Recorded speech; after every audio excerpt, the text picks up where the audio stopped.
정봉주의 정치쇼. 안녕하세요. 정봉주의 정치쇼 정봉주입니다. 정봉주가 누구냐고요? 70억 분의 1의 사나이, 마성의 중독성, 대체 불가. 자, 그런데 태풍 난마돌 어젯밤 피해 입은 지역이 많아요. 남해안, 충청 지역 물폭탄. 그나마 새벽에 제주도를 비켜온 건 다행이긴 하지만 이번 주 내내 장마 비 소식 이어지고 있습니다. 조심하시고 또 조심하시고 안전에 만전에 기하시길 부탁드리겠습니다. 정봉주의 정치쇼 103.5MHz SBS 러브 FM. 우리들에게 돈을 대줘도 구속되지 않는 분들, 합법적인 친구, 스폰서, 광고 듣고 오겠습니다. 정봉주의 정치쇼 1부 들어가겠습니다. 모처럼 찾아오신 동물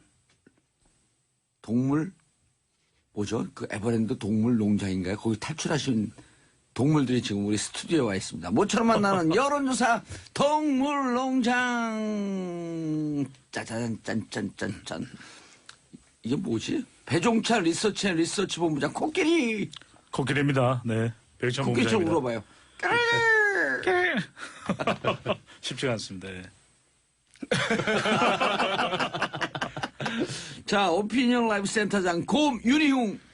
곰입니다. 예, 반갑습니다. 간 때문이야. 네. 간 때문이야. 곰탕 먹고 나온 모양입니다. 문제인데 저한테 내 밀어넣는데 아재 개그 금지법 빨리 알겠습니다. 네. 자, 이상일 네, 아젠다 네. 센터 대표 치타. 네, 안녕하십니까. 예. 치타 이상일입니다. 제가 어디 방송을 보니까 곰 윤희웅이 여론사 얘기를 하지 않고 막 정치 컨설팅을 하고 있어서 내가 보다가 어디 술집에서 보다가 드디어 그냥 먹고 살기가 힘이 드니까 아무거나 당치는 대로 다 하네. 왜 정치평론가처럼 얘기를 하고 있어요? 여론사 얘기를 해야지. 여론 관련해서 얘기하러 이제 갔는데 예. 이제 이슈가 바뀌거나 그럼 이제 거기서 질문을 하는데 또 침묵할 수가 없잖아요. 네. 그 내가 그러면서 뭐라는 줄 알아요? 박시영이 사람 다 배를 안 내랬어요. 맞습니다. 네.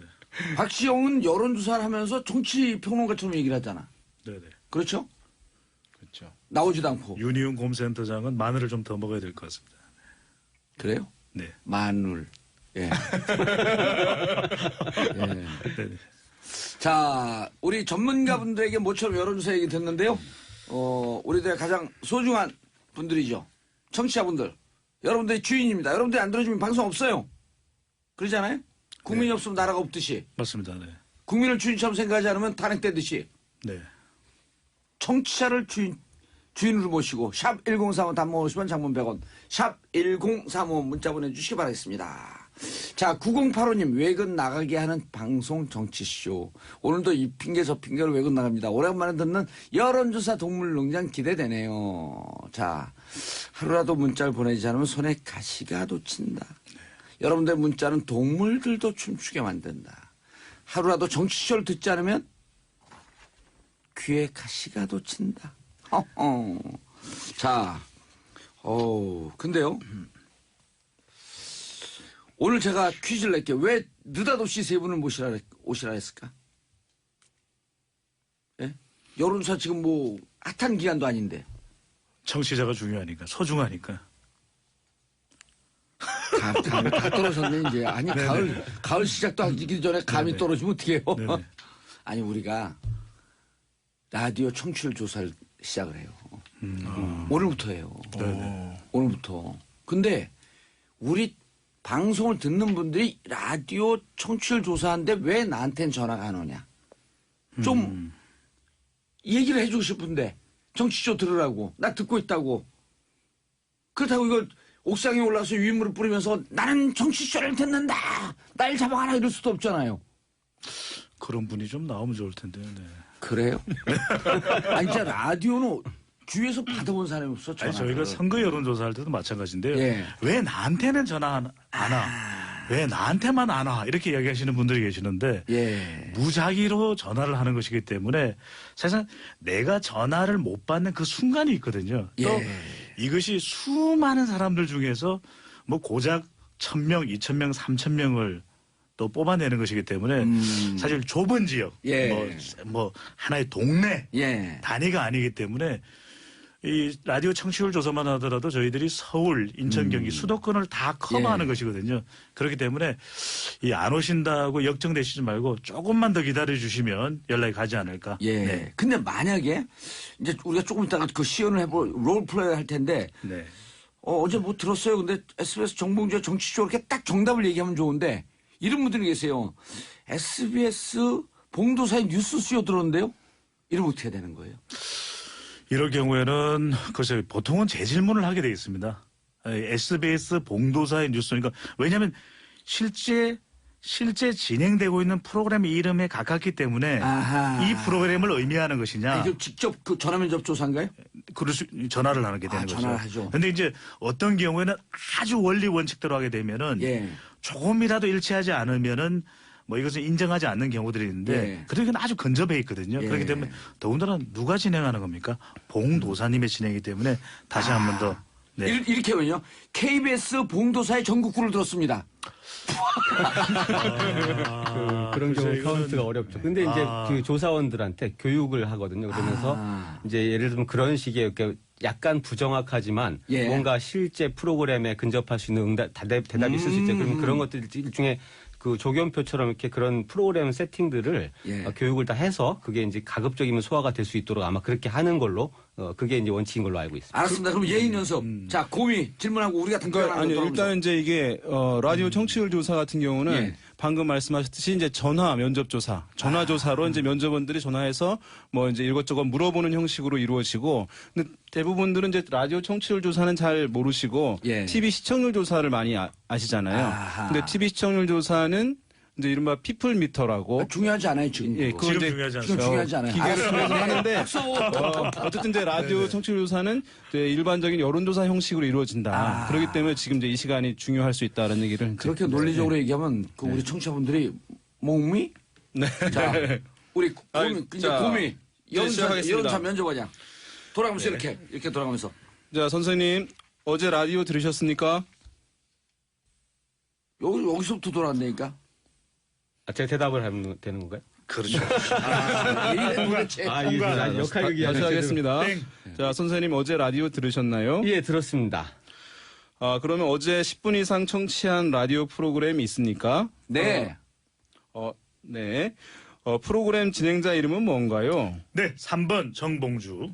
딩동 이렇게 이제. 네. 자, 그럼 프로그램 이름은 무엇입니까? 뉴스쇼? 뉴스쇼인가요? 아니면 정치쇼인가? 잘 기억이 안 나는데요. 정치쇼.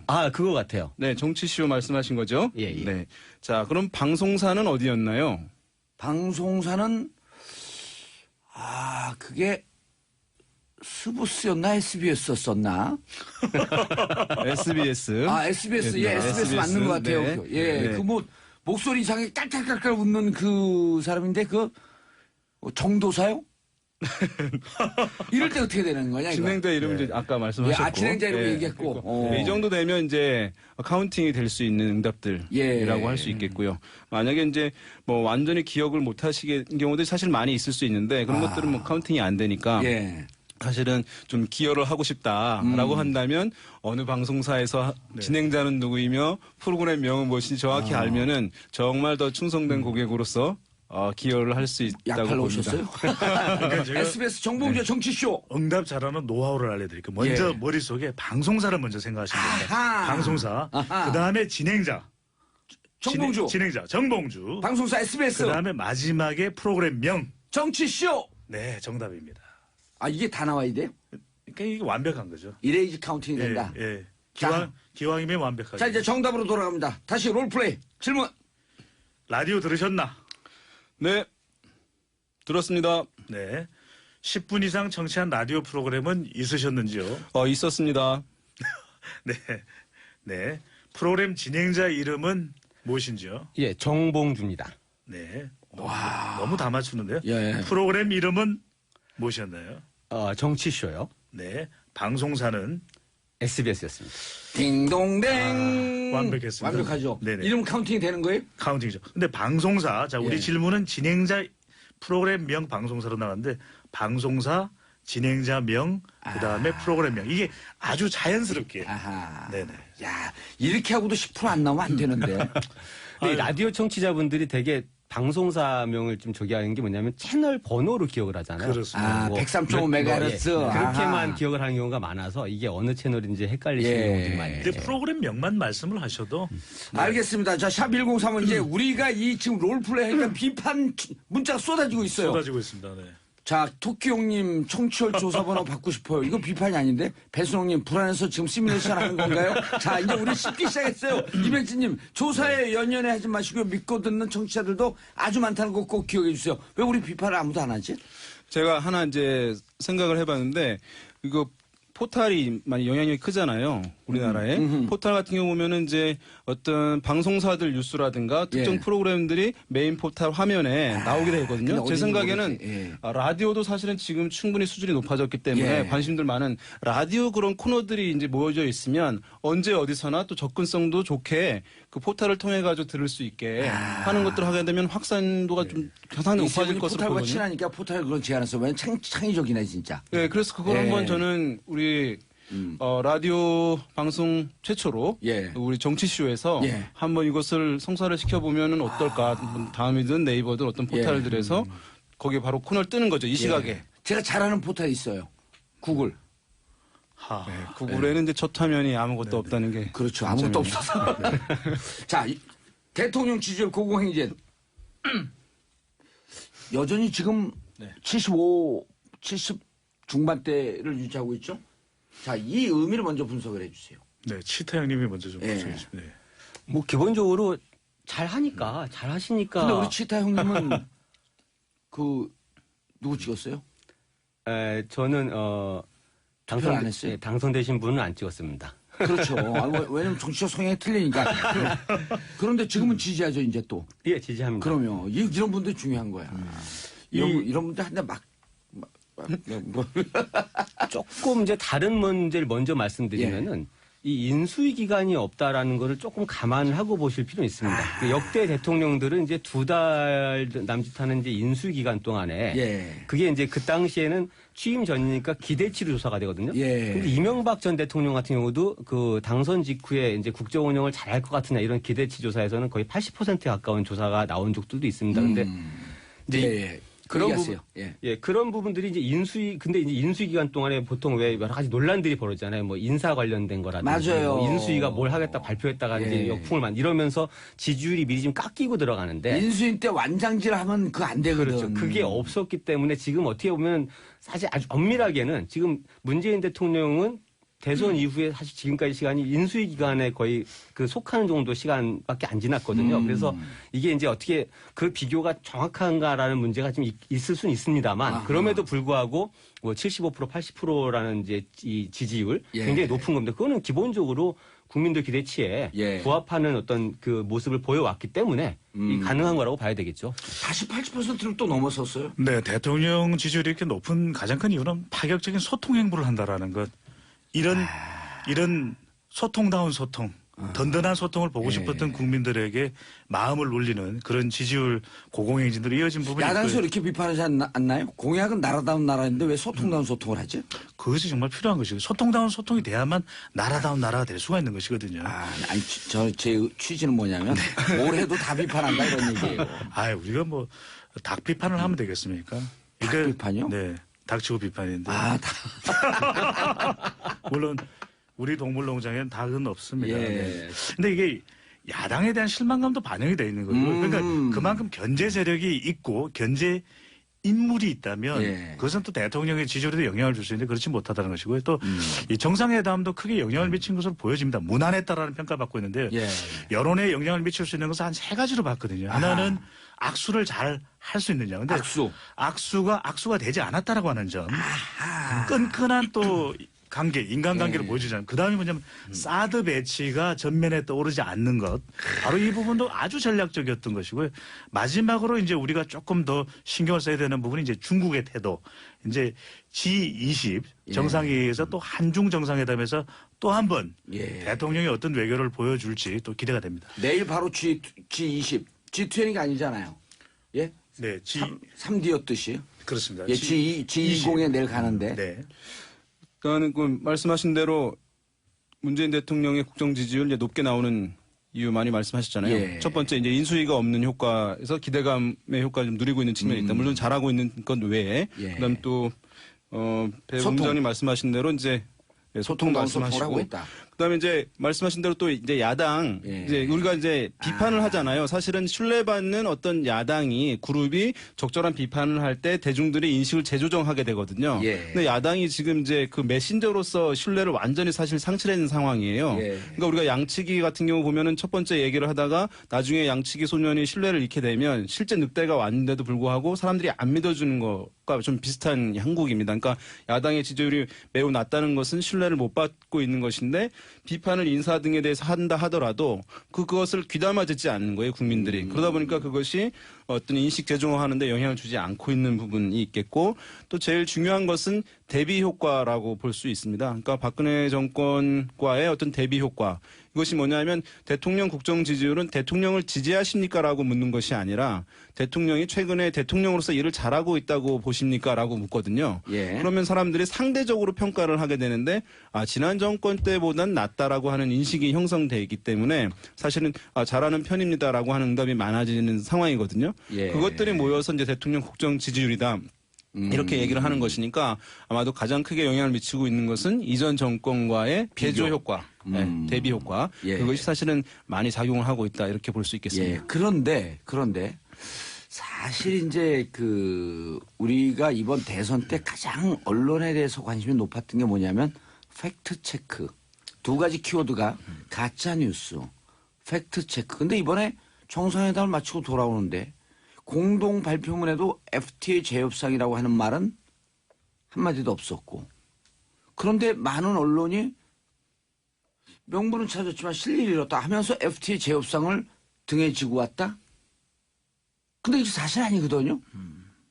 그리고 어제 어느 전문가가 그런 칼럼을 썼던데 FTA 재협상 하려면요. 그 조항 협의문 22조의 분쟁의 시작. 분쟁이라고 하는 조항인데 그거 찾아갖고 분쟁위원회로 넘어가서 분쟁 있는지 없는지 양국에 또 국회 통과하고 어쩌고저쩌고 하면 길게는 2년 6개월 내지 3년 정도 걸리는데 당장 내일 모레 FTA 재협상처럼 얘기하는 이 언론은 뭡니까? 이러고 물어본 칼럼을 봤어요. 근데 왜 언론은 사실 어찌 보면 이건 가짜 결과로 유도되는 의도된 기사거든요. 왜 이런 태도를 보일까요? 여론이 국민들이 어떻게 보느냐가 가장 중요한 것이고, 그러니까 여론을 그렇습니다. 흔들릴 텐데 국민들이. 그러니까 보도에서는 어느 쪽을 집중적으로 보느냐, 어떤 시각으로 보느냐가 중요한 부분인데 보다 객관적으로 볼 필요가 있는 것이고 실질적으로도 이 트럼프 대통령이 한국 언론 사진 기자들에 대해서 오벌 오피스에서 야단을 쳤다.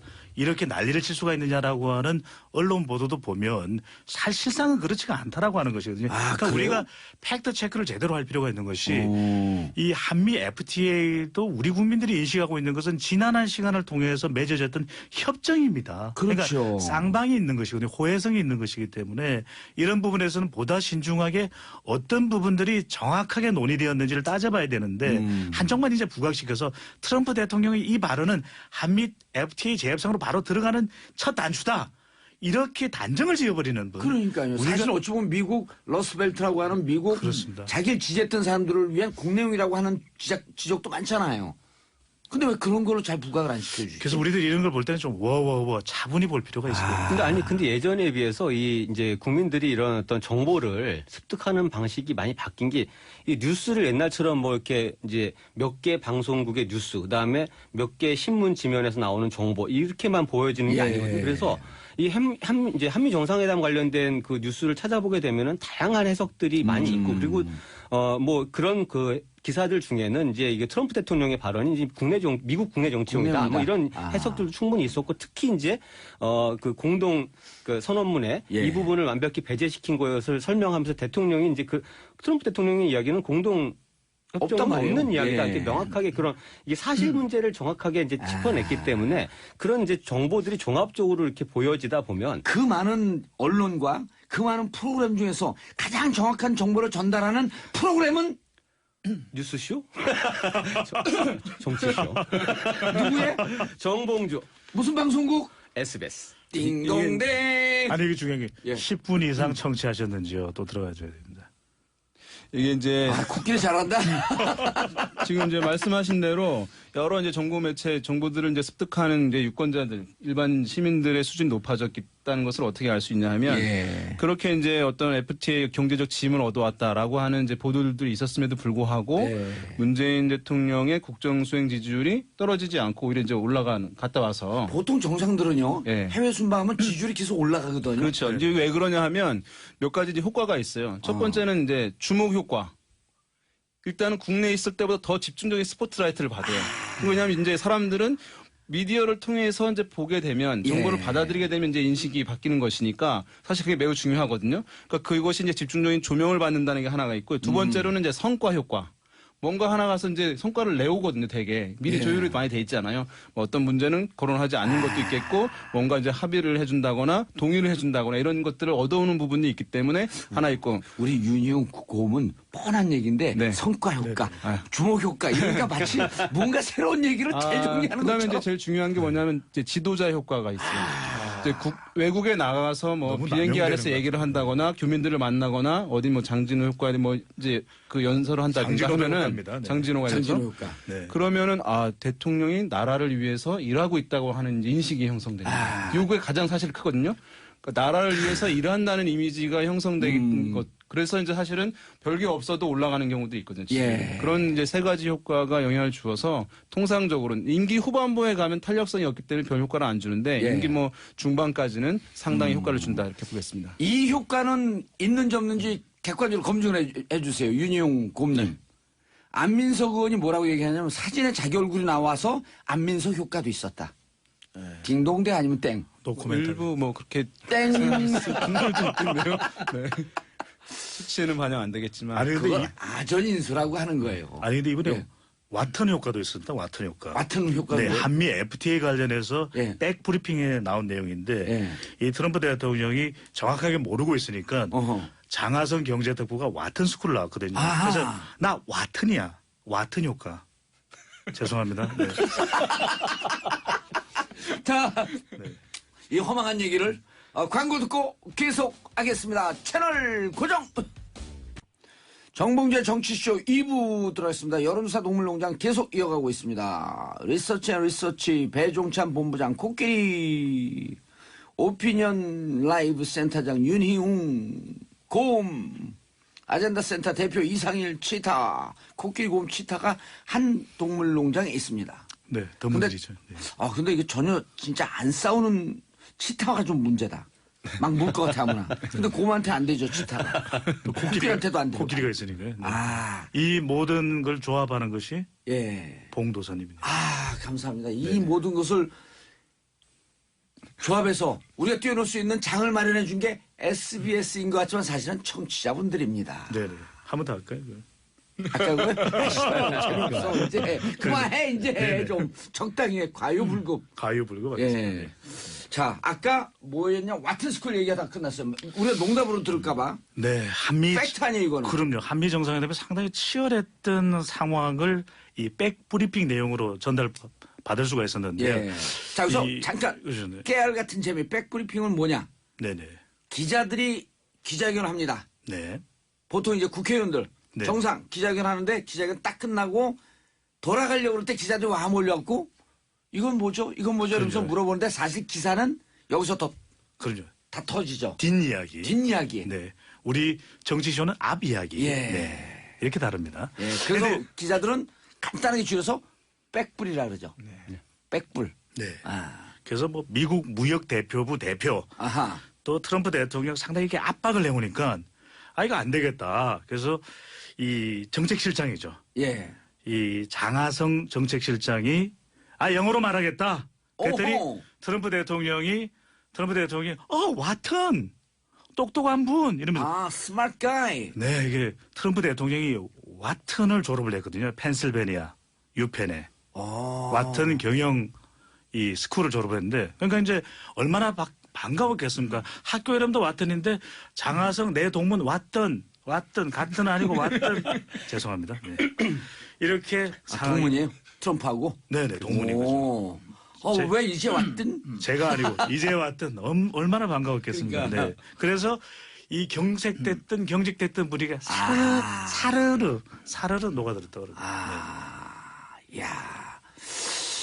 또 이제 이 장하성 정책실장이 이 책을 펴냈는데 중국으로 펴냈는데 사드 보복 때문에 중국에서 책이 판매가 안 된다 그러니까 이 정상회담에 참석을 했던 미국 쪽 또 인사 한 명이 그럼 영어로 미국에서 내라. 그러니까 트럼프 대통령이 안 된다. 미국에서 또 그거 하면 또 우리 또 무역 불균형이다. 또 우리 또 적자 난다. 이렇게 이야기했다. 장하성 교수가 냈던 가장 근전했던 한국 경제론 그 책이었나 보죠? 그런 것 같습니다. 예. 네. 왜냐면 그 책이 명저거든요. 예. 읽으셨죠? 저는 일단 책이 나오면 무조건 읽죠. 네. 책 제목을. 알겠습니다. 왔든. 예. 네. 이제 왔든 스코. 네. 자, 국민의당이 핫한가요? 자유한국당이 핫한가요? 여론조사 전문가들이 어디가 핫한지 여론조사 해보고 오셨을 거 아니야. 그죠? 이게 이제 사람들이 부정편향성이라고 부정편향성. 그러니까 이제 나쁜 일을 그런 것에 더 관심을 가게 되는 부분이 있어요. 그러니까 홍준표 대표가 된 것은 이제 여기서 보면은 잘된 일이잖아요. 홍준표 의원 입장에서는. 그런데 이제 어떤 나쁜 일이니까 국민의당 사람들 관심은 좀 거기 더 쏠려 있지 않을까. 국민의당. 알겠습니다. 자, 우리 소중한 청취자분들 샵 1035 단문 50원 장문 100원 모두 다 관심이 지금 이제 청취율 조사로 가 있어. 2432님 아이고 웃겨라 봉도사님 신형대님 이분은 업계 종사하시는 분인데 이 정도면 이번 청취율 조사 중요합니다. 오늘부터 2주간 한다니 SBS 러브 FM 청취율 하면 묻지도 말고 따지지 말고 정봉주의 정치쇼 얘기해 주세요. 이분은 완전 스텝 수준이에요. 네네. 이거 어떻게 알지? 2주 동안 하고 있는 걸? 저도 지금 알았는데. 가족이시네요. 네. SBS 가족? 네네. 정치쇼 가족이시죠. 정치쇼 가족. 정치쇼 가족. 네. 지금서 오늘서부터 2주예요, 진짜? 전화 갑니다. 네. 2주 동안 한대네요. 네. 신영대님, 땡큐, 베리, 베리 굿. 정말. 트럼프 영어 표현. 네, 트럼프 영어 표현. 자, 네. 국민의당. 진짜 이게 늪에 빠지고 있어요. 심각하죠. 지금 이제 국민의당 그 자체 진상조사단에서는 이제 조사 결과를 어제 발표를 했습니다. 그래서 이 제보 조작이 이제 이유미 씨라는 분의 당원의 단독 소행이었다 이렇게 발표를 했고 당이나 안철수 당시 후보는 모르는 일이었다. 사전이든 사후든 인지하지 못했다 이렇게 얘기를 했는데 이게 문제가 뭐냐면 국민들이 볼 때도 그렇고 대선이라는 과정의 특수성을 봤을 때 그리고 이게 대선 직전에 터진 그 큰 폭로였거든요. 그럼 이제 이런 어떤 대선 선거가 치러지거나 선거가 아닌 때도 일상적으로 수많은 어떤 제보들이 있습니다. 정당이든 어디든 이런 그런 제보들을 받게 되는데 그거 그냥 받았으니까 발표하고 이런 게 아니거든요. 그걸 그런 게 있을 때는 특히 그게 이제 예민하고 민감한 사안인 경우에는 그걸 충분히 검증해서 이게 사실인지 아닌지 발표보고 그리고 나서 해야 되는 책임도 있는 겁니다, 정당에. 근데 그러니까 이게 법적인 책임을 누가 지느냐를 떠나서 국민들이 볼 때는 그 당시 국민의당, 이제 왜 검찰이 지금 공명선거 추진단 당시 그렇죠. 관계자들 조사하냐면 도대체 이 제보 내용을 확인했느냐. 이런 겁니다. 왜냐하면 그 당시에 아마 그 보도에 따르면 그때 이 제보, 음성 통화 및 이런 걸 발표하면서 제보자와도 통화를 했다. 이렇게 확인해 준 적이 있었거든요. 있어요, 맞아요. 그렇기 때문에 지금 유튜브에 돌아요. 그게. 그렇다 그러면 이제 이게 과연 어떻게 된 거냐 이런 걸 따져봐야 되는 거고 그다음에 이제 특히 국민들이 궁금해하는 부분은 과연 이제 안철수 전 대표 당시 후보가 이걸 어떻게 얼마나 알았을까 이런 부분들이 궁금한데 안철수 후보 가기 전까지 알았을 것으로 지금 추정이 점점 굳어지고 있는 박지원. 그렇죠. 전 대표. 왜냐하면 이제 이준서 전 최고위원이라는 분이 문자도 보내고 문자도 보내고 통화도 전화도 했고. 근데 이런 어떤 그런 것들 속에서 봤을 때 이게 어떤 개인의 일탈행위나 범법행위가 아니라 국민들 눈에는 국민의당이 과연 도대체 대선 어떻게 치른 거냐 이렇게 보여지는 부분이 있거든요. 여기에 대해서 아직 당 자체 조사는 물론 그렇게 발표가 됐고 안철수 전 대표 쪽은 지금 아직 입장 표명이 없죠. 그러니까 계속 이게 궁금한 거죠. 도대체 무엇일까? 결국 이게 이재화 변호사가 네. 한 팟캐스트에 나와서 이런 얘기를 해요. 지금 검찰이 이유미 단독 범행이라고 자체 조사 결과를 발표한 국민의당을 보고 미소를 짓고 있을 것이다. 그리고 이 증거 조작에 자꾸만 포인트가 가 있는데 증거 조작은 위법하지 않다. 법을 위반한 게 아니라는 거예요. 증거 조작했고 혼자 갖고 있었으면 끝. 증거 조작한 것을 갖고 국민들에게 공표하면서 기자회견하는 순간 이것은 허위사실 유포가 되는 거죠. 법을 위반한 거예요. 그럼 기자회견을 하라고 동의를 했거나 하라고 시켰거나 하는데 묵인했거나 다 공범이라는 겁니다. 어떤 검증을 이것을- 소홀히 한 것을 미필적 고의. 그렇죠. 예. 이것을 실행의 착수, 기자회견을 실행의 착수로 보고 기자회견에 관여되어 있는 사람은 다 기소를 면치 못할 것이다. 정리가 되죠. 우린 보통 조작으로 가 있었잖아. 근데 기자회견 하는 순간 불법이라는 겁니다. 그렇잖아요. 우리가 내가 도끼를 갖고 어떤 범죄자가 도끼를 갖고 자기 골방에 혼자 도끼를 들고 서 있어요. 이게 범죄예요, 아니에요? 아니죠. 아니잖아요. 이 도끼를 들고 밖으로 나와서 누구를 협박하거나 실제로 실행에 착수했을 때 범죄가 된다. 코끼리가 코끼리인 이유는 코가 길기 때문이거든요. 정당이 정당인 이유는 정정당당해야 된다는 것인데, 그러니까 우리 국민들이 이 여론의 형성을 하는 데 있어서는 컨텐츠와 시간 타이밍입니다. 그러니까 내용상으로는 여러 가지 이유가 있을 예. 것입니다. 여러 가지 또 사유도 있을 것이고, 그리고 신중하게 아직까지 발표를 미루고 있는 그런 이유도 분명히 있습니다. 그러나 여기서 중요한 것은 당의 여론의 치명타를 지금 막고 있는 상황이거든요. 이 국민의당이 중요한 이유는 호남 기반이 중요하고 또 이 중도층 기반을 계속해서 붙들고 가야 되는데 시간이 계속 흘러가면 흘러갈수록 이 골든타임이 가고 있는 것입니다. 심폐소생을 더 이상 할 수가 없는 것이거든요. 골든타임도 갖고 실버타임도 가고 있는 것 같은데. 그렇습니다. 뭐 브론즈 타임도 가고 있는. 브론즈 타임도 가고 이 있고. 상황에서 중요한 것은 국민들이 지켜보는 것은 무슨 이유가 있었다 하더라도 검증의 책임은 반드시 있는 것이거든요. 검증. 그렇죠. 네. 검증. 그래서 정정당당 해야 된다라는 것이 정당을 바라보는 입장이다. 그래서 저는 이 이슈에서 다른 것보다는 여론의 결정적인 영향을 볼 수가 있는 것은, 변화를 볼 수 있는 것은 시시비비 따집시오. 하지만 더 중요한 것은 정당의 가장 큰 책임, 검증. 정당은 검증, 정치쇼는 청취율. 네. 이제 그 보면은 지난 대선에 뭐 온라인 상에 예. 뭐 댓글이든 기사든 해서 후보랑 같이 연관된 단어들 쭉 보게 되면 사실 이제 네거티브 굉장히 이제 집중적으로 이루어졌거든요, 상호간에. 예. 그래서 보면 문재인 후보 같은 경우는 이제 아들이 상당히 이제 상위에 올라가 있어요. 5위 이내. 예. 아들 건이. 국민의당이 예. 문준용 씨를 대선 때 이번 대선 때 언급한 게 몇 회예요? 돌발 퀴즈죠.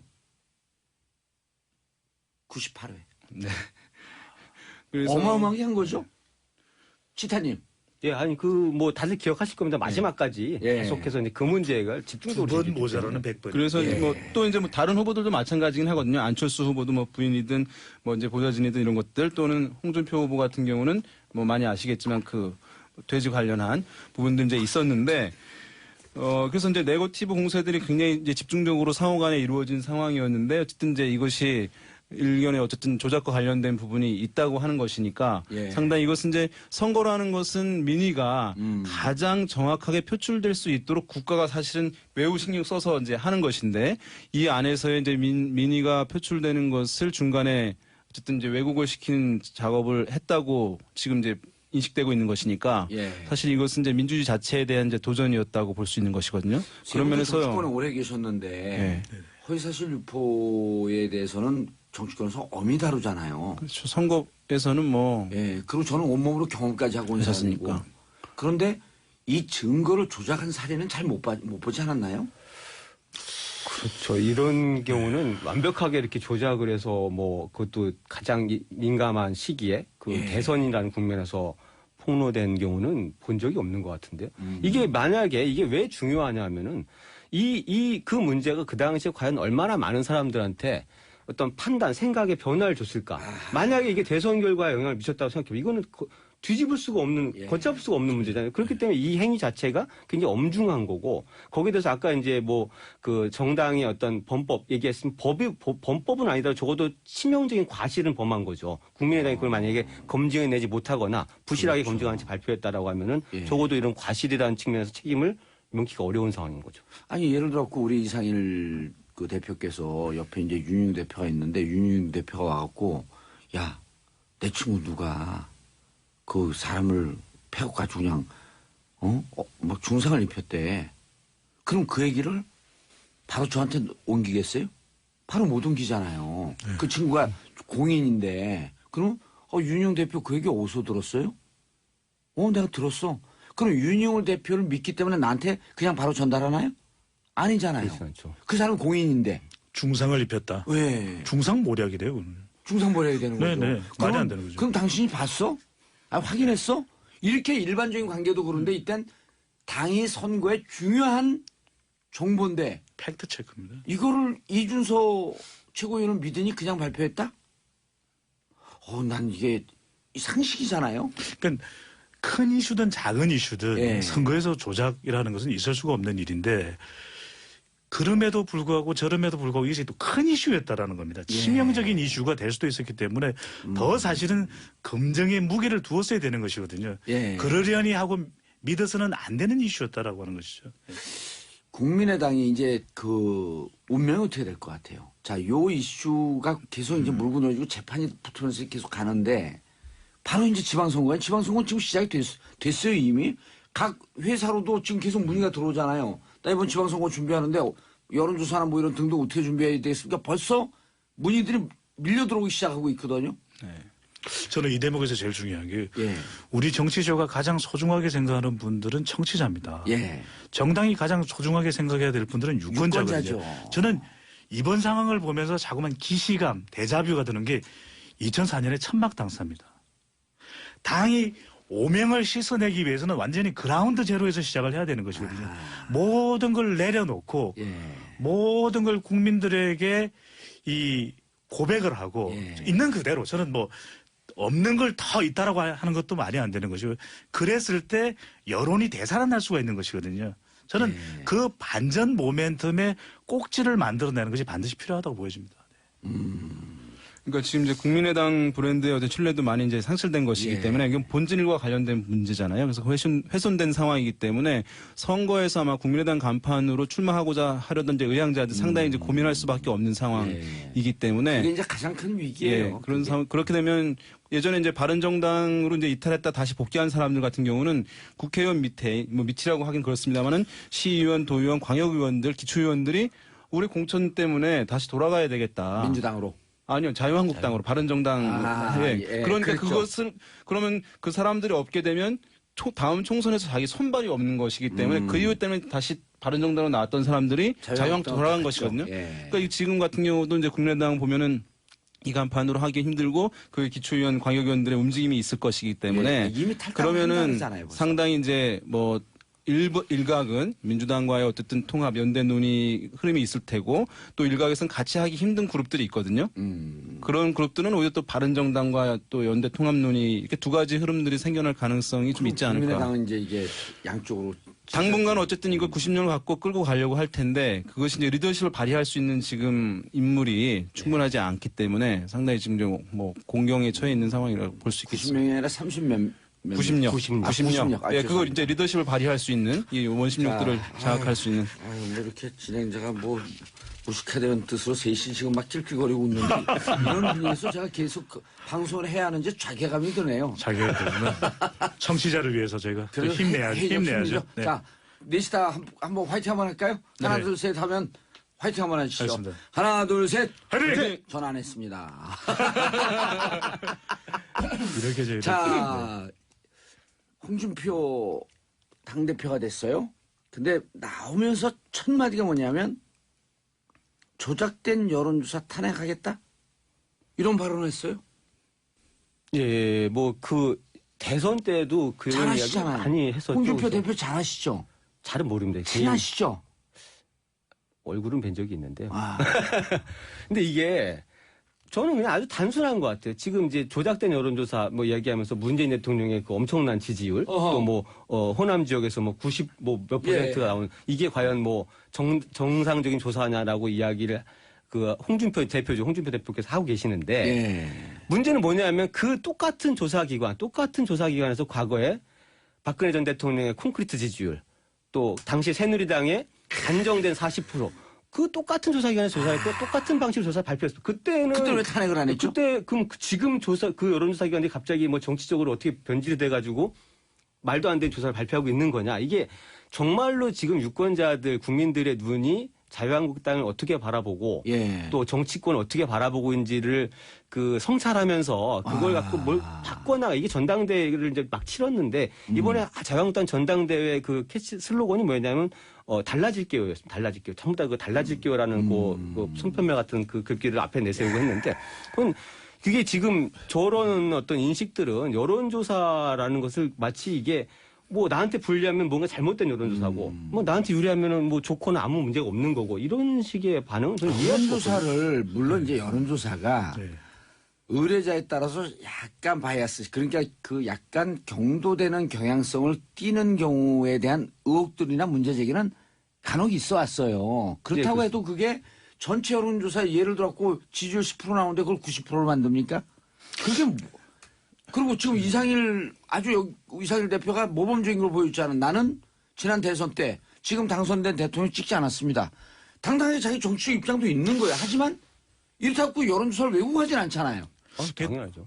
홍준표 당대표 같은 경우에는 이번 전당대회에서도 압도적으로 당대표가 될 정도로 정치적 영향력이 있는 인물이거든요. 예. 이런 정치적 영향력이 있는 인물이 정치 지도자가 어떤 특정한 사안에 대해서 언급을 했을 때는 상당히 큰 영향을 받을 수밖에 없습니다. 그래서 이 조작된 여론조사 탄핵하겠다 이런 이야기를 듣노라면 저희들 같은 경우에는 정말 깊은 고민을 한 다음에 이건 아니야, 이건 아니야, 이건 아니야 하고 막 몸서리를 치게 되거든요. 왜냐하면 여론조사가 워낙 그 결과에 대해서 정치적으로 영향을 줄 수가 있기 때문에 예민한 건 이해갑니다. 하지만 그것을 보완하기 위해서 끊임없이 조사 기관들도 진화해 왔고 그리고 여기서 반드시 짚고 넘어야 되는 것은 정당 지지율과 이런 정치적인 여론조사의 내용은 중앙선거 여론조사 심의위원회 이전에 이 기관의 이름이 공정심의위원회일 정도로 아주 이제는 공공기관의 검증을 받아야만 됩니다. 그리고 여론조사의 특성상 샘플 수가 적은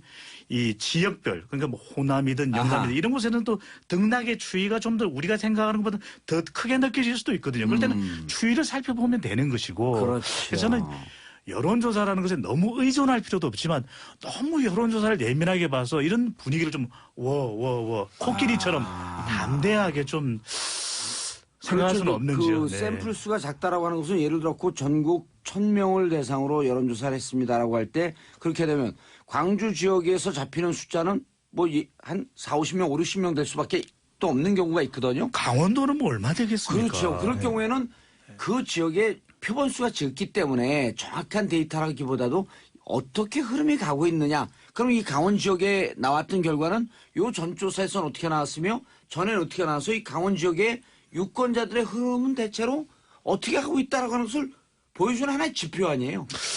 근데 이거 탄핵하면 어떻게 되는 거지? 여론조사 탄핵하면 조사 여론인가? 이게 자유한국당 이번 전당대회도 30%인가요? 여론조사가 포함됐잖아요. 아, 네, 그럼 어떻게 하는 거죠? 그런데 불신하시고 계신 여론조사에 의해서 당대표 되신 측면도 있는데 예. 이제 이렇게 얘기하시면 이제 안 될 것 같고 이게 아마도 이제 그 보수층들의 여론조사에 응답 안 하는 사람들인데 그걸 잘 못 잡아내는 거 아니냐 아마 이 부분을 얘기하는 것 같아요. 홍준표 대표 같은 알겠습니다. 입장에서는. 그런데 저는 그렇게 응답을 제대로 당당하게 못하는 상황이 나타난 것에 대한 성찰이 이제 있어야 된다고 보거든요. 또 그런 것도 다 보정이 되잖아요. 그렇죠.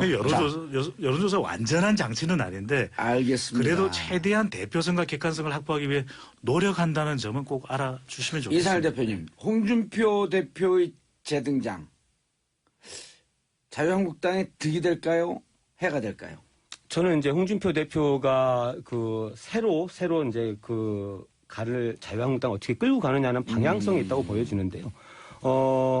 뭐 이제 예를 들어서 그동안 이제 뭐 전당대회를 통해서 계속해서 혁신, 쇄신, 변화를 얘기를 했습니다. 과정 속에서. 그러면 정말로 이제 홍준표 대표가 이게 이 상태로 자유한국당 뭐 100석이 넘는 이제 거대 정당인데 이렇게 갈 수 없다라는 판단하고 만약에 뭐 과감한 어떤 인적 쇄신, 세대 교체 또 이 합리적 보수라는 평가를 들을 수 있는 어떤 노선의 정리 이런 것들을 보관해 갖고 있었고 그게 전당대회 과정에서는 좀 더 뭐 과격한 내지는 격한 발언으로 그 주목을 받았지만 실제로 당을 그렇게 변화시키고자 한다면 저는 뭐 국민들도 이게 충분히 다시 자유한국당을 볼 수 있는 예. 바라볼 수 있는 계기를 만들 수 있다고 보여지는데요. 지금 기존의 어떤 이 메시지들처럼 오로지 이제 안보에 좀 집착하는 부분 또 뭐 지금 출범한 지 뭐 얼마 되지도 않은 문재인 정부를 이제 주사파 운동권 예. 정부다 이렇게 낙인 찍는 이런 식의 어떤 대립각 세우고 이런 식으로 갔을 때는 과연 달라질 수 있을까? 이 갈림길이 저는 있다고 보여지거든요. 이게 이제 알겠습니다. 윤영 대표님. 당대표 이런 문제가 있어요. 예. 우리 이제 청취자분들이 고민하는 게 이런 거거든요. 저렇게 쇄신을 한다고 하는데 당내에서는 친훈과 친박과의 갈등과 대립이 있을 것 같고 또 어제 그 바른정당의 정병국 의원이 보수가 바뀌어야 된다 하면서 이게 아주 추상적인 철진한 안보 문제로 갖고 장사하는 거 이제 좀 끝내야 된다. 좀 바뀌어야 된다. 또 보수가 변해야 된다. 이런 목소리 또 있거든요. 어떤 분이 이런 말씀하시더라고요. 지금 민주당이 높은 지지율 고공행진하고 있는 이유 뭐겠냐라고 하면서 본인 얘기하기로 내부에 분열적인 어떤 메시지들이 나오지 않는 게 상당히 영향을 주고 있다는 거예요. 그런데 이제 보수 내에서 계속 이제 어쨌든 논란이 있을 거란 말이죠. 이렇게 되면 서로 이제 지지율 상승을 제약할 수밖에 없겠고 예. 지도부 같은 건 평가는 어쨌든 선거를 통해서 이제 가게 되는 것인데 지금 이제 보수 정당 자유한국당 같은 경우 특히나 이제 억울한 측면이 있을지 모르겠습니다만은 최순실 국정농단과 결별하지 못했다고 하는 인식이 지금 광범위하게 아직 있는 것이거든요. 이런 상황에서 가게 되면 지방선거에서 이제 여당에 대한 뭐 지지가 높은 상황에서 아마 성과를 내기 쉽지 않은 상황이 되게 되면 지도부에 대한 이제 교체라든가 이런 분들이 얘기들이 나올 수밖에 없게 되고 그래서 제 생각에는 아마도 지방선거에서의 어떤 실패 같은 것들을 좀 확인한 이후에 예. 어떤 새로운 제3당 정계 개편이 불가피하겠다. 보수 진영에서 아하. 어쨌든 자유한국당과 바른정당 등 어서 이제 일부는 이탈시키고 그런 정도의 어쨌든 뭐 퍼포먼스라면 퍼포먼스 이 정도 돼야지 대중의 인식이 바뀔 수 있지 않을까라는 생각이 들고 저기서 지금 내부에서 혁신 노력으로 해서 그 인식을 바꾼다 선거 전에 상당히 지금 제한적일 수밖에 없을 것 같아요. 난망하다. 자, 샵 1035 단문 50원 장문 100원 샵 1035 단문 50원 장문 100원 문자 보내주시기 바라겠습니다. 여러분의 문자는 동물들도 춤추게 한다. 코끼리도 춤추게 한다. 치타, 곰도 다 춤춘다. 샵 1035 단문 50원 장문 100원 문자 보내주시기 바라겠습니다. 자, 보통 이제 전당대회가 끝나면 네. 그 이어지는 이제 그 관심, 주목도 이런 것 때문에 지지율이 좀 올라가잖아요. 이번엔 어떨 것 같아요? 당장 지지율이 크게 변하지 않는 가장 큰 이유는 예. 빙하가 움직인다가 아니라 지금은 대선이 계속된다거든요. 대선 현상이 계속 지속되고 있기 때문에 이 대선 현상을 어떻게 벗어나느냐가 홍준표 당대표로서 너무나 중요할 수밖에. 저는 그래서 홍의 방점을 찍느냐 아니면 준표의 방점을 찍느냐가 매우 중요한데요. 그건 또 뭐죠? 뭐 트럼프 홍이라고 이야기를 하지 않습니까? 아하. 이 보수를 전통 보수층을 결집하는 능력은 또 가지고 있는 그런 홍준표 당대표인데 트럼프 홍. 그래 트럼프 홍 미국의 도널드 트럼프 대통령을 보더라도 이 지지층은 결집하지만 얼마나 이 전체 국민들을 볼 때는 좌충우돌하고 있지 않습니까? 단기적으로 결집은 가능할 겁니다. 하지만 중장기적으로 외연을 확대하기 위해서는 비호감도를 걷어내야 되는데 그렇다면 저는 준표, 구준표, F4, 꽃보다 남자. 네, 그래서 저는 더 매력을 통해서 이 새로운 보수의 매력을 총결집시킬 때 가능할 걸로 보여집니다. 네. 다른 분들의 말을 읽혀봤는데. 네, 단문 50원, 장문 아재개그 100원입니다. 한도 초과로 징계했는데. 아니면 네. 이 총량제 벗어났어요. 샵 1035, 샵 자, 1035입니다. 9085님. 정치 방송이 이리 화제가 되고 인기가 많을 줄은 아무도 몰랐을 겁니다. 그만큼 영향력이 크니 공정한 팩트로 정치를 풀어주세요. 지금 바로 이름도 모르겠어요. 이 누구예요? 네네, 코끼리. 배종찬 이분처럼 팩트를 이렇게 풀지 말라는 저 얘기예요. 공팩이죠. 공정한 팩트. 공팩으로 합니다. 네, 공팩. 얼른 사과하세요 빨리. 죄송합니다. 예, 하야하세요. 탄핵되기 전에 여론조사 기간 탄핵하겠다는 거 아니에요. 아, 좀 여론조사 기간 좀 제발 놔두십시오. 그리고 지금 아까 이제 민주당 얘기가 살짝 나왔는데 민주당 고공행진하는 것 중에 하나가 당내 이실적인 목소리가 나오지 않는다. 이견이 나오지 않는다. 분열적 목소리가 나오지 않는다. 근데 경우에 따라서는 당이라고 하는 것은 우당탕탕 부딪히면서 생산적인 걸 또 만들어내고 그러는 거거든요. 너무 일사불란하게 되면 그게 무슨 명령 수행 집단이지 무슨 당입니까? 그렇죠. 그러니까 이전에 도 얘기했었는데 여당이 대통령 품에 안겨 있다. 만약 이렇게 되면 의회 내에서 이제 야당과 청와대 또는 대통령과 직접 전선이 이루어지게 되고 여당이 이제 역할을 못 하게 되는 측면이 있거든요. 지지율은 높은데. 예. 그래서 이제 그것을 정권의 부담을 사실은 덜어주거나 방어해줄 건 방어해주고 공세할 건 공세해주는 역할을 여당으로서 이제 존재감을 발휘해줘야 되는데 그렇지 않게 지지율만 높은 경우들이 있을 수 있어요. 지난 그 정권에 9년 동안 그랬죠. 보게 되면 이명박 박근혜 정권 때 가장 문제가 된 게 여당이 여당 역할을 못했다. 그렇죠. 야당과 협상도 못하고 지지는 높은데. 지지율은 계속 나오는데. 그러니까 그럴 수 있기 때문에 이게 높은 지지율 자체는 뭐 대통령의 국정 지지 기반을 받쳐주는 이제 효과는 큰데 그것을 실질적인 역할을 이제 낮아질 수밖에 없거든요. 그것을 이제 나서서 사실은 야당과 직접적으로 방어와 공세 이런 것들을 이제 해주는 역할이 실질적으로 지지율보다는 필요하다 이렇게 보입니다. 예, 알겠습니다. 자, 우리 모처럼 여론조사 전문가들 배종찬, 윤용, 이상일 대표님 함께 하셨고요. 인사하세요. 빨리 인사하세요. 지금 시간 없어요. 감사합니다. 예. 감사합니다. 자, SBS 정봉주의 정치쇼 마치겠습니다가 아니고 저는 3부에 다시 돌아오겠습니다. 바이바이. 정봉주의 정치쇼 3부 순서 들어가겠습니다. 여의도 미신타파 모르는 거 다 물어봐라. 틀리게 얘기해도 다 맞게 결과가 나오는 정신과 전문의 최명기 원장님. 네, 감사합니다. 칭찬해 주셔서 아침부터. 그거 칭찬 아니에요. 아, 예. 예측력이 뛰어나다고 얘기한 거예요. 그 감사합니다. 좋은 말이네요. 자, 문화비 평가 이태강 교수와 함께 합니다. 또 어서 오세요. 반갑습니다. 예. 네. 저는 우리 이태강 교수님 훌륭하게 봤는데 다른 방송 나가고 막 인터뷰 길게 하대. 언제? 그런 적 없는데요. 막 하던데요? 팟캐스트 아니에요? 나만 훌륭하다고 하는데 다른 데서 다 알아보던데. 아, 결국 깔때기. 깔때기를 대주시는군요. 네. 저한테. 예, 고맙습니다. 이걸 뭐라는 줄 알아요? 뭐라고? 이타적 깔때기. 좋은데. 그럼요. 이거 영어로 뭐라는 줄 알아요? 최영우 쓰세요. 영어로 뭐라는 줄 알아요? 리버스 깔때기예요. 상대방을 올림으로 인해서 결국 나의 인격이 올라가는. 맞아요. 리버스. 근데 그게 사실 네. 진화론에서 있습니다. 예. 상대방을 띄워주는 사람이 예. 오래 살아남는다. 오, 그렇죠. 있어요. 아니, 내 그게 친구 고진아도 있었거든, 옛날에. 네. 고진아도 늘 그런 얘기를 하더라고. 맞아요. 그 진화론에 있는 네, 거지. 진화론 있어요. 협력적 진화라고 합니다. 협력적 진화.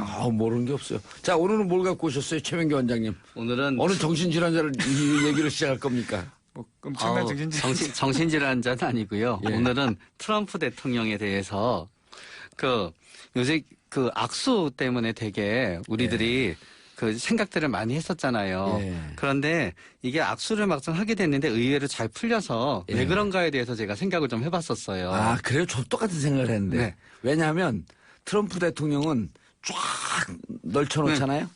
그 초이스를 막 던져놓고 마치 자기가 기획한 것처럼 하는 특징이 있어요. 맞아요. 네. 엉겹결에 그냥 쭉 이렇게 난잡하게 막 이렇게 널어놓는 거거든. 그리고 악수도 자기가 기획된 게 아니라 어느 날 갑자기 악수를 한번 꽉 잡아봤는데 재밌었던 거야. 네. 그러면서 자꾸만 그걸 자기 캐릭터로 가지고 갔는데 그러니까 사람들이 악수에 다 관심이 있어요. 정작 중요한 문제 풀 때는 그 관심으로부터 사람들 딱 몰아놓고 자기는 다른 곳에서 자기의 실리를 챙기는. 맞아요. 네. 그러면서 저는 이런 생각해요. 왜냐면 제가 그러거든요. 네. 트럼프 대통령이 물론 기업 경험도 많고 방송도 많이 했지만 저는 예. 트럼프 대통령도 대통령을 지금 배우고 있다고 생각해요. 예. 그러다가 보니까 그러나 인간은 습관의 동물이기 때문에 트럼프 대통령이 대통령이 됐음에도 불구하고 예. 본인이 기업을 할 때처럼 악수를 갖다 이렇게 저렇게 사용해 본 거예요. 본인의 습관대로. 그러다가 보니까 저는 문재인 대통령을 만나는 시점에서는 트럼프 대통령이 또 이제 어느 정도 알게 된 것 같아요. 이게 너무 이렇게 되니까 구설수에 오르고 이게 기업을 할 때랑은 대통령의 입장에서는 다르구나라고 알게 되면서 어떤 의미에서 문재인 대통령한테는 또 정상적인 악수를 시험해 본 걸 수도 있어요. 그렇죠. 예. 항상 상식에 벗어난 악수를 하다가 정상적인 악수도 한번 시험해 봐야지 하는 예. 시점에 문재인 대통령이 간 점도 있고요. 그리고 저는 또 하나 특징이 트럼프가 네. 머리는 좀 좋은 것 같아요. 왜냐하면 학습 능력이 네. 뛰어나요. 맞아요. 학습 능력이 뛰어나고 지금 나이는 연로하지만 창의력, 그다음에 상황 적응 능력, 네. 그다음 주위에 얘기 안 나는 척하면서 귀 기울이면서 얘기를 듣고 하는 능력은 거의 30대, 40대 정도의 젊은 트렌드 마인드를 갖고 있다. 네. 왜냐하면 트럼프가 비정상적이고 extraordinary 좀 럭비공 같다라고 하는 것 때문에 우려를 하고 있었거든요. 그러니까 이 한미 문제, 북한 문제에 대해서는 너무 중요하니까 여기서 신중해야 된다라고 하는 참모들의 어드바이스가 있었거든요. 네. 원래 같으면 안 듣는데 네. 들은 거예요. 맞아요. 이번에는. 네. 왜냐하면 자기 머릿속으로 해법이 안 나오는 아주 이상한 북의 김정은 집단이라고 하는 걸 상대하고 있는데 생각외로 꽤 고단수라고 하는 얘기를 시진핑도 하고 갔거든. 그리고 자기 견적으로 잘 안 나오는 집단이야 저기가. 네. 그러면 여기서는 좀 스텝을 좀 천천히 조심하면서 가야 되겠다. 근데 네. 이제 예. 이 문제에 대해서는 너무 이제 우리 위주로 생각을 하면 안 될 것 같고요. 일단 미국 중심으로 한번 생각을 해보면 트럼프 대통령이 왜 그런 행동을 했는가를 좀 짐작을 할 수 있을 것 같은데 제 경우는 원비어 사건이 있었습니다. 예. 트럼프는 사실 오바마 행정부의 그런 대북 정책을 비판하면서 이번 그 한미 정상회담에서도 트럼프는 계속 그걸 확인받고 싶어 했고요. 확인했었죠. 예, 계속 오바마를 예. 비판하고 사실 조금 오바마 아이러니하지만 잘못했다 이렇게 오바마 이름만 없지만 네, 잘못했다고 없지만 대놓고 계속 얘기하잖아요. 이야기하고 사실 원비어 문제도 사실 오바마 행정부의 문제라고 계속 이야기를 하고 싶어 했어요. 그러니까 이제 그러면서 왜냐하면 자기가 집권을 했기 때문에 그리고 그와 관련돼 가지고 또 이 한국이 왔는데 트럼프는 또 자기 선거 캠페인 기간 동안 한국과 FTA 재협상을 계속 걸었습니다.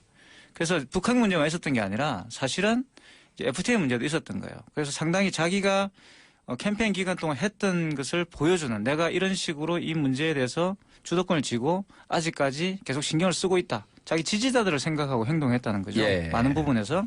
그렇죠. 그래서 당연히 조심할 수밖에 없었고 이 기본적으로 악수가 장난을 많이 쳤잖아요. 그죠? 근데 이제 장난기를 없애고 왜냐하면 원비어 때문에 너무 여론이 안 좋았기 때문에 제가 생각할 때는 그걸 굉장히 의식했다라는 예. 생각이 들었어요. 그리고 상당히 제가 유튜브 내는 걸 봤을 때는 솔직히 말하면 이 문재인 대통령은 안중에도 없는 듯이 행동을 많이 했어요. 물론 그 회담할 때는 뭐 이렇게 만나서 이야기도 하고 그랬지만 특히 로즈 가든에 나와서 공식적으로 뭔가를 이렇게 발표할 때 결과를 발표할 때 전혀 다른 맥락에서 이야기를 했지 않습니까? 그러니까 문재인 대통령 같은 경우는 북핵 문제와 또 한국에서 대화 협상을 통한 주도권 이야기를 계속 했다면 뭐 이 트럼프는 전혀 생뚱맞게 그냥 FTA 이야기를 계속 해버렸어요. 그냥. 네. 이런 FTA. 것들이 굉장히 조금 맥락이 어긋나는 뭔가 이 트럼프가 뭔가 자기만의 어떤 그런 생각들, 자기가 필요로 하는 그런 어떤 목적을 위해서 전략적으로 행동했다. 한미 정상회담을 했다기보다는 이거를 좀 자신의 어떤 지지율을 고수하기 위한 그런 이용한 거 아닌가. 저는 상당히 좀 기분이 나빴어요. 보고 있으면서. 예. 그런데 기분이 나빴어요? 네. 트럼프가 그런 식으로 행동하는 것에 대해서 굉장히 기분이 나빴어요. 그래도 뭐 우리 이태강 교수님이 기분 나빠도 대세는 지장이 없잖아요. 그렇죠. 우리 청취자한테 기분 나빴다라고 강조하는 심리는 뭐죠, 저거는? 아니, 저는 개인적으로 기분이 나빴어요, 그냥. 저 심리는 뭘까요? 아니, 정상회담을 하는데. 청취자분들께 관심을 받고자 하는 저 심리 분석을 좀 해주세요. 이게 지금 우리 교수님이 말씀한 딜레마가 있게 되는데요. 예. 우리들은 이 협상이 굉장히 우리가 잘했고 원하는 거를 갖다 얻었고 이 협상이 굉장히 국격을 올렸다라고 다들 생각하고 싶고 그렇게 얘기하다가 보니까 의외로 그러지 않은 우려될 만한 점이 너무 묻히는 점이 있다는 거지요. 예. 그런데 이제 교수님께서는 그게 묻히는 거에 대해서 굉장히 뭔가 한번 짚어보고 싶으셨던 거예요. 예. 만약에 트럼프의 무례함을 갖다 인정하게 되면은 이 협상이 제대로 되지 않은 협상이었고 이 협상에서 우리가 무시당했다고 생각하게 되면은 이 협상이 실패한 게 되거든요. 결국은 우리가 협상에 실패했다는 거를 갖다 인정하지 않기 위해서 트럼프를 올려주고 있는 게 아닌가라고는 우려를 갖다 표현하신 게 아닌가. 제 생각이 맞나요? 네, 그렇죠. 뭔 말을 그렇게 어렵게 이번에 했어요? 아니 그러니까 쉽게 말하면 이제 이게 말씀하신 딜레마예요. 이제 한미 정상회담 딜레마인데 이 회담을 우리가 잘 했다고 이야기한다면 트럼프가 굉장히 우리 말을 잘 듣고 우리가 하는 방향으로 왔다라는 어떤 그런 결론을 내리게 되는데 그렇죠. 왜 사실 그러냐면 지금까지 외신에 나오고 있는 내용들은 그렇지가 않거든요. 그게 이제 상당히 약간 좀 온도차가 있어요. 아니 예를 들어갖고 미국 언론이 트럼프한테 한마디 했잖아요. 미국의 재정 적자가 무역 적자 때문에 생긴 게 아니다. 그렇죠. 재정 지평을 잘못해갖고 생긴 적자를 왜 당신은 자꾸 무역 적자 얘기하면서 그다음에 FTA 재협상이요? 그거 FTA 그 협상 그 합의문 22조에 해당하는 거거든요. 분쟁의 시작, 분쟁의 해결해요. 분쟁해갖고 재협상까지 가는데 2년 6개월 걸립니다. 왜 저는 그러니까 우리나라 FTA 언론이 협상을 했다고 잘못해서 생각하지 우리나라 않아요. 언론은 네. 몰라요 잘 그것도. 네, 맞아요. 그러니까 예를 들어 근데 거기다 문재인 대통령이 기가 막히게 하나 또 껴넣었잖아요. 이걸 조사는 TF 만들자. 그러니까 제 말씀은 예. 문재인 정부 또 문재인 대통령이 가셔가지고 그것을 대처를 잘못했다는 뜻이 아니에요. 예. 트럼프가 무리했다는 이야기입니다. 트럼프는 트럼프가. 그리고 트럼프는 잘 생각해 보시면 미국 내에서도 적이 많아요. 예. 이 사람은 미국 내에 뭐 전폭적 지지를 받는 사람이 아닙니다. 지금 지지율이 굉장히 낮죠. 예. 그리고 또 원비어 사건과 관련해서 어떻게 보면 지지율 반등을 좀 노리고 있다는 겁니다. 그래서 그런 측면에서 트럼프는 혼자 놀았다는 거예요. 그게 제가 볼 때는. 트럼프가 지금 기분 예, 나빴다. 그리고 나빴다. 예, 한미 정상회담이라는 게 두 대통령 간에 뭔가를 하는 건 아니잖아요. 여기 방송을 통해서 한번 얘기하세요. 아저씨 나빠요. 아저씨 나빠요. 트럼프. 뭐 트럼프는 그냥 나쁜 이미지 갖고 사실은 예. 대통령이 된 자, 사람이지만. 긴급 돌발 질문. 네. 트럼프가 그레이트 케미스트리라고 그랬어요. 네.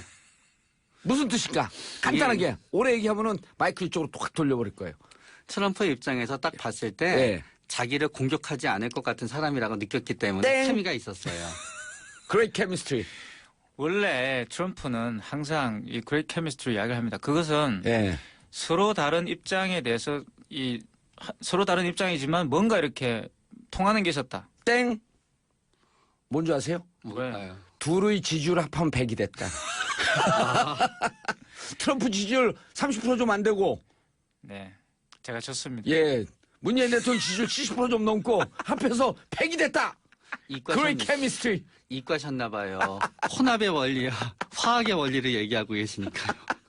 우리 PD가 뭐라 그러냐면, 너무 짓궂게 우셨는데 조금 재미있음. 근데 예. 그 근데 말이 그레이트 케미스트리는요? 단순히 농담이 아니라 단순히 농담 아니에요. 예, 트럼프 입장에서 굉장히 고맙습니다. 예. 와가지고 사실 트럼프를 띄워주는 일을 많이 했잖아요. 가기 전서부터 네. 여기 전문가들이 트럼프를 올려줘라. 네. 왜냐면 이번에는 한미 동맹의 확인이거든요. 네. 기분 나쁘게 할 이유가 하나도 없다. 그렇죠. 네. 오히려 우리나라 언론에서 명분은 찾고 실리는 뺏겼다는데 우리가 오히려 명분과 실리를 다 찾은 거예요. 네, 저도 그렇게 생각해요. 공격을 못 했잖아요. 뭐 트럼프가. 네. 내용은 다 틀렸고 네. 수치도 다 틀렸고 네. 사실 한미 FTA 관련돼 가지고 주장한 내용들은 사실 전혀 맞지 않죠. 다 안 그러니까 맞는 오직 거죠. 하면 CNBC에서 그렇게 네. 트럼프를 비판하는 보도를 내겠습니다. 공부나 좀 해라 그랬어요. 근데 사실 저는 그게 트럼프의 매력이에요. 아. 미국인들에게는 그 사람 지지하는 사람. 왜냐하면 사실 그게 문제가 아니죠. FTA를 진짜 재협상하겠다 그런 네. 의지가 있을까? 예. 저는 그런 거 없다고 생각하죠. NIT는 트럼프에게 뭐라 그랬어요 이번에? 사실 NIT가 이제 트럼프의 가장 큰 적인데 지금 예. 뭐 여러 가지 뉴요커나 뭐 이제 리버럴 그 매체 중에 하나인데요. 굉장히 그 트럼프를 비판하는 그 헤드라인을 깔았습니다. 뭐라고 그랬냐면 왜 자기 친구들한테 예. 공격적으로 그런 행동을 하느냐. 헤드라인 제목이 그거예요. 아 문재인한테 공격적으로 했다는 왜 거예요? 문한테 그렇게 무례하게 아하. 공격적으로 대했냐. 아. 이런 주장입니다. 그러니까 그게 뭐냐 그러면 장미 그 가든인가 거기에 나와가지고 각자 따로 얘기한 거. 아니 합의를 했으면 거기에 대해 대북 문제라든가 이런 문제에 대해 이야기를 해야 되잖아요. 근데 자기한테 불리한 내용들은 싹 빼버리고 그냥 FTA 이야기를 해버렸다는 건데 말씀하셨지만 FTA 협상이라는 게 재협상이라는 게 쉬운 게 아닙니다. 국회로 가야 되고 굉장히 복잡해요. 임기 내 임기 다 끌어요. 예, 못해요 그걸. 그러니까 그리고 공화당에서 비판했잖아요. 예. 공화당에서 그 우리가 잘한 협상을 너 자꾸 잘못했다는 사실 거냐. 하면은 우리한테 좋은 거죠. 예, 재협상을 그럼요. 하게 되면 재협상 해갖고 지적재산권 문제 한번 걸어볼까요? 정말 우리나라 많아요. 너무 이익이에요. 네. 그러니까 사실 협상은 이미 협상 이전에 누가 이길지 대부분 결정이 돼요. 예. 결국은 미국이 항상 협상을 할 때마다 본인들이 불리하다고 하는 이유는 협상을 유리하게 이용할 수 있는 방법을 모르기 때문에 그래요. 예. 국가는 열심히 협상을 하더라도 기업의 입장에서 한국이건 각각의 나라는 너무 조그만 시장이거든요. 그러다가 보니까 국가가 열심히 협상을 해도요. 기업이 그거를 열심히 이용 안 하고요. 예. 우리의 입장에서 미국은 너무 큰 거기 때문에 국가가 협상을 갖다 해놓으면은 한국 기업들은 어떻게든지 그거를 이용하려고 해요. 그럼요. 그러다가 보니까 항상 미국이 협상을 하면 손해를 보는 건데 자기네 나라의 경쟁력이 낮다는 것을 생각을 못 하는 거예요. 아, 맞습니다. 정답이에요. 야, 오늘 최원장님도 평상시에 좋아했는데 오늘은 very, very good. 감사합니다. 땡큐예요. 이게 누구 표현이에요? very, very, very good. 트럼프. 표현입니다. 트럼프의 표현이에요. 네. 그리고 지금 내가 간단하게 하나만 짚어주자고요, 우리가. 네. 우리 시청자들을 위한 꿀팁. 자, FTA 이전에는 미국이 90억 불 적자였었는데 연간. 네. 지금은 250불 적자. 자, 계산도 틀렸어요. 110억 불 적자가 더 늘었다 그랬거든요. No! 땡! 160억 불 늘었습니다. 그 숫자도 몰라요. 네. 근데 뭐 이 자동차 철강으로만. 굳이 뭐 알 필요가 없었겠죠. 굳이 알 필요가 없었을 것 같고. 그런데 이제 내가 한 얘기할 가지 때마다 오늘 계속 까시는데. 약간 찬물을 좀 껴고 싶은 게 저한테요? 뉴욕타임즈가 그렇게 트럼프를 깠지만 예. 또 역시나 이제 미국 대통령이 굉장히 시니컬하게 결론을 내립니다. 예. 그러니까 이제 스캇 스나이더라는 사람의 말을 인용해가지고 예. 이 트럼프가 계속 이제 오히려 이제 나중에는 트럼프가 이 의도했던 바를 달성했다는 식으로 결론이 나와요. 그러니까 이 트럼프는 계속 거기서 뭘 주장하냐 그러면 FTA 재협상이든 뭐 이런 거 별로 관심 수치 그런 거 예. 중요한 게 아니라 한국이 프리라이더다, 무임승차하고 있다라는 것을 각인시키려고 했어요. 계속. 그래서 그게 사실은 이 문 대통령이 정확하게 말하면 이제 뉴욕타임즈 적절하게 발음을 없애지 한번 좀 못했다. 읽어주세요. 그러니까 스캇 스나이더라는 사람이 예. 그 한국말 빼고. 한미 정책 연구 프로그램의 실장입니다, 이 사람이. 예. 그리고 영어로 하려니까요. The Council on Foreign Relations의 예. 그 CFR. 실장이에요. 예. 실장인데 이분이 이제 그렇게 말. 물론 이분은 이분의 이제 의견이죠. 예. 견해인데. Council for Foreign Relationship 이거는 미국의 중도 우파의 가장 권위 있는 네. 단체들. 그래서 CFR. 이제 그런 예. 분위기 때문에 이런 이야기를 했을 수가 있는데 근데 그런 자. 태도들이 있죠. 이제 내일이죠. 내일 G20으로 갑니다. 예? 네. 이틀 딱 쉬고 G20으로 가는데 자 이제 누구를 만나야 되냐면 일단 트럼프가 공식적으로 한미일 정상 만찬 식사 초대를 했죠. 네. 자 일본의 아베를 만납니다. 아베 노 프로블럼 별로 중요하지 않아요. 미국은 일본을 껴갖고 한미일 군사체계로 가려고 하지만 우리는 더 중요한 산이 있어요. 시진핑 네. 중국이죠. 어떤 사람이죠? 그러니까 최 원장님. 굉장히 겉으로 보이는 모습은 굉장히 이제 권위적인 모습이 있고요. 예. 그러면서 동시에 이제 아내와 관계되어 있는 모습에서는 굉장히 이제 부드러운 모습을 갖다 연출을 갖다 해요. 아하. 그러고 나서 중국 같은 경우에는 어떤 권력 투쟁이 있으니까 예. 오랜 권력 투쟁에서 이겨나갔다는 점에 있어서는 틀림없이 굉장히 이제 치밀한 점이 있고요. 그런데 자기 마음을 갖다 속내를 갖다 거의 잘 드러내지 않는 성향이 있어갖고 아하. 협상을 하는 데 있어서는 예. 진짜 어렵고 음흠. 진짜 최악의 협상 대상이 될 수 있다고 생각이 돼요. 그런데 이런 시진핑이 트럼프를 만나서 북의 김정은 그리고 북의 집단이라고 하는 데 대해서 녹록치 않으니 함부로 대할 수 없다. 이렇게 얘기할 정도였으면 시진핑이 느끼는 북은 또 어떤 상대일까요? 이게 세상에서 제일 무서운 사람이 예측할 수 없는 사람들이거든요. 야구 경기하거나 그럴 때도 제일 무서운 투수가 예. 공을 어디로 던질지 모르는 투수가 제일 무섭다 그러잖아요. 문제는 김정은의 어떤 그 사고방식과 행동방식의 룰이 시진핑이라든가 사람들이 생각하는 합리적으로 움직이지 못하니까 그게 제일 상대하기가 너무너무 힘든 거예요. 그러니까 예측 불가의 대상이기 때문에 예. 본인 이렇게 우리는 합리적으로 이러이러하게 되면은 여기쯤에서 멈출 거야라고 생각할 땐 더 가고요. 그런 다음에 안 멈출 거야 생각할 땐 멈추고요. 어찌 보면 대단한 전략가예요. 그렇게 되면. 네. 그렇죠? 시진핑. 아니 지금 우리는 북에 대해서 얘기했는데 자 시진핑도 전략가 저는 시진핑이 굉장히 전략가라고 전략가죠. 생각하죠. 어떻게 대응해야 될까요? 문재인 대통령께서. 사실 이게 이제 한미 정상회담이 역시 또 성공적이었다고 한다면 상당히 이제 중국을 만날 때 또 이제 우리가 어떤 태도를 정해야 되는가라는 딜레마에 빠지게 됩니다. 그럼 CSIS에서 세게 얘기했잖아요. 네. 한국의 그 사드 배치 등등의 문제에 대해서 내정 간섭이다. 사실 이거 또 평상시에 보수 진영에서 하던 얘기했었거든요. 네. 그리고 또 사드와 관련돼서 명쾌하게 그냥 배치를 한다라고 밝혔고 그리고 또 한미일 군사 동맹에 대한 어떤 이야기들도 계속 했고 예. 거기에 대해서도 이제 전혀 다른 뭐 약간의 여지가 있는 발언들을 하지 않았다고 봅니다. 그렇기 때문에 중국에 갔을 경우에 상당히 곤혹에 빠질 수도 저는 있다고 봐요. 그 시진핑은 일단 사드를 중국 안보에 대한 위협으로 받아들일 것이고 예. 그거를 가지고 역시 지렛대 삼아가지고 대북 문제에서 자기들이 유리한 방향으로 이 회담을 끌고 가려고 할 거거든요. 그리고 또 한미 정상회담 할 때 바로 대만에다가 14억 불어치 네. 무기를 수출을 결정을 한단 말이에요. 근데 그중에 주요한 게 중국 네, 베이징 안방까지 들여다볼 수 있는 레이더였었거든요. 그렇죠. 야, 이것도 이제 역시 도발로 보이는 거예요. 중국 입장에서. 근데 그렇죠. 중국은 굉장히 만약에 지금까지 이제 한국과 굉장히 그 유연한 관계를 유지해 왔는데 예. 이번을 계기로 해서 특히 시진핑은 좀 강경파에 속하고요. 그리고 지금까지 역대 지도자 중에 가장 지지율이 높습니다. 그러니까. 그렇죠. 그리고 전인대를 네. 통해서 이제 신뢰를 시진핑 얻고 있고. 2기, 네. 2기 스타트가 올해 말서부터 시작이 되는 그렇죠. 건데. 그리고 이제 중국 내 엘리트들의 지지들도 굉장히 높죠. 예. 시진핑에 신뢰가 있다는 거죠. 그만큼 신뢰가 지도력이 있죠. 있다는 건데 그 사람 시황제라고 입장에서는 불리잖아요, 두려울 게 지금. 없는 거죠. 그냥 예. 쉽게 말하면. 그래서 트럼프 못지않은 굉장히 공격적 태도를 보여줄 수 있다, 시진핑이. 그리고 이거는 좀 트럼프의 경우는 상당히 다르죠. 왜냐하면 이건 직접적으로 이제 우리들에게 상당한 부분이 걸려있기 때문에. 예. 뭐 지금도 무역 제재를 하고 있고. 아니 시진핑이 그 이해찬 총리가 특사로 갔을 때 네. 그럼 그 특사는 대통령을 대신해서 온 거기 때문에 보통 옆에 대등한가 앉히죠. 옆에 네. 앉히거든요. 근데 자기가 딱 가운데 앉고 이 밀어냈어요. 네. 좌우로 무척 무리한 짓이었거든요. 어떻게 대해야 돼 시진핑을? 저는 시진핑이 그 이해찬 특사를 갖다 대했을 때는 시진핑이 현재 가장 지도자로서의 딜레마는 뭔가 하면은 과거에는 국민의 여론을 그렇게 신경 안 써도 됐었어요. 누가요? 중국 지도자들이 현재의 시진핑 정도는 그러니까 시진핑은 어떤 국민의 직접 선거로 뽑은 대통령 어떤 그 위치는 아니지만 시진핑은 무척 더 여론을 신경 써야 돼요.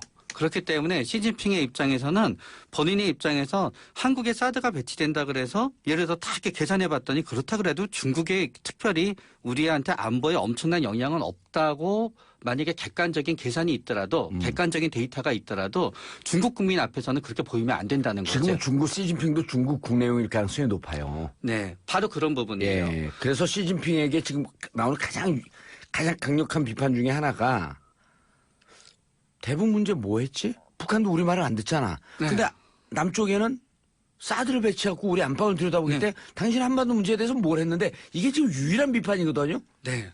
그러니까 되게 신경이 많이 쓰이는 거예요. 국민의 그런 부분이. 그러다가 보니까 어쩌면은 시진핑은 문재인 대통령에 대해서 일정 부분 뭐 거리를 둔다든가 아니면 일정 부분 그런 부분이 있어야 되는데 이제 그 부분도 외교에서는 뭐가 있냐면은 문재인 대통령과 그게 합의가 돼서 좋은 의미예요. 이게 나쁘게 절대로 받아들이지 말고 예. 서로 쇼를 하면 되는데 그게 서로 예상가진하지 않게 만들어지다가 보면은 양쪽 국가의 감정이 굉장히 더 안 좋아질 수가 있죠. 예. 이 교수님. 네. 이번에 어쨌든 국제 무대에서 문재인 대통령이 꽤 믿을 만하다. 미국과의 정상회담이 비교적 성공적이었다. 이런 평가는 나오잖아요. 그렇죠. 이제 문재인 그런데 대통령이 이제 그런 부분을 잘 피해갔다. 예, 그런 그리고 나오죠. 그래서 시진핑 입장에서는 전 문재인 대통령이 어떤 사람일까? 근데 트럼프하고 하는 거 보니까 녹록치가 않아. 이런 게 영향을 줄 수도 있을까요? 그렇겠죠. 이제 일단 저는 그 한미 정상회담에서 예. 이게 좋은 걸 수도 있고 나쁜 걸 수도 있는데 문재인 대통령이 보여준 그런 모습들은 굉장히 실리적이다 입장을 줬어요. 그래서 시진핑에게 일정하게 이런 부분들은 그냥 실리적으로 접근하면 되겠다라는 그런 인상을 줬던 생각이 예. 들거든요. 그리고 일단 트럼프를 만났을 때 예. 시진핑이 만났을 때 거기에서 일단 중국에 대한 그런 제재나 여러 가지 어떤 그 압박을 미국이 일단 보류했거든요. 북한 문제와 관련돼서. 예. 그래서 이제 시진핑으로 하여금 어느 정도 자율성을 가지고 북한에 영향을 미쳐라. 이런 식의 어떤 자율권을 줬기 때문에 예. 이번에 만났을 때 상당히 줬더니 니들 아무것도 안 하고 있잖아. 지금은 이제 그런 거죠. 예. 그런데 그런데 가서 문재인 대통령이 가서 그런 이야기를 할 수도 있는 것 같고. 3, 4개월 안에 끝날 거라고 미국 그 우파에서는 보고 있었는데 지금 이거를 1년, 그다음 1년 지난 다음에요. 전략영향 평가했는데 봄, 여름, 가을, 겨울 했고 1년이 필요하거든요. 1년 지난 다음에 요게 살짝 무슨 문제가 있으면 6개월 정도가 또 연기가 돼요. 일단 1년 내지 1년 6개월 정도 시간을 그러니까 반입 배치 가동이란 말이에요. 네. 작동이죠, 작동. 작동하기 전에 1년 내지 1년 반을 벌었어. 그럼 시진핑한테 할 얘기가 생긴 거거든요. 여기에 플러스 알파만 뭐만 딱 있으면 시진핑이 알아들었어. 시시. 씨 맞나요? 시시는 이탈리아에서 예스. 그래요? 왜 갑자기 중국말이 시시는 감사합니다. 그래? 아니 어쨌든 알아들었다. 예. 너희들 입장 충분히 이해한다. 한미 간에 있어서 어쩔 수 없이 갈 수 있었던 관계를 니네가 이해해야 된다. 너네 중국 경제 제재 대국답지 않다. 당장 걷어라.